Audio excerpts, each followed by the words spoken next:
ka-showbiz. Nasangkot sa karambola ng mga sasakyan ang TV host comedian na si Vice Ganda noong Sabado ng gabi, August 19, 2023. Base sa kumakalat ngayon na video at picture sa social media, nangyari ang aksidente sa may Katipunan, Quezon City. Isang delivery truck ang makikitang umararo sa ilang sasakyan, kabilang ang sasakyan kung saan lulan si Vice. Sa It's Showtime nitong Lunes, August 21, ikwinento ni Vice ang nangyari sa kanila matapos umanong makaidlip habang nagmamaneho ang driver ng delivery truck na naging sanhi ng aksidente. Kalakip nito ang panawagan niyang tulungan ng iba pang biktima ng naganap na aksidente, maging ang driver na nakabangga sa kanila. Ani Vice, nananawagan po ako sa Lalamove kasi na-aksidente ako nung Saturday. Sana po tulungan niyo po yung driver na nakabangga sa amin.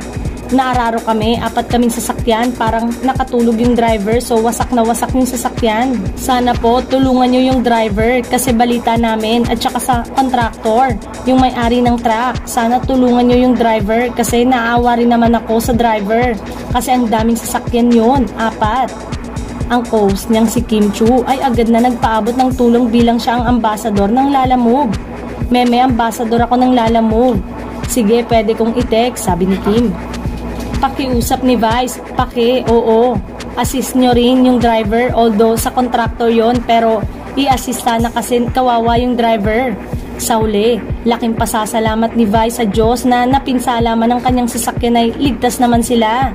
Anya, we're still alive, yes. Hirit pa niya, yun nga lang, namatay yung kasi number 1 na ako sa Candy Crush noong mga panahon na yon.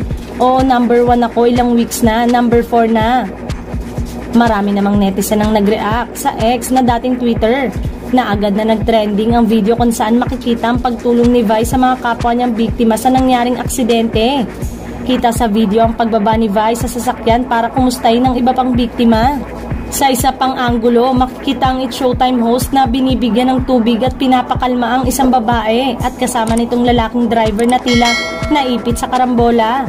Dahil dito, maraming netizen ang humanga sa inasal na ito ni Vice Ganda.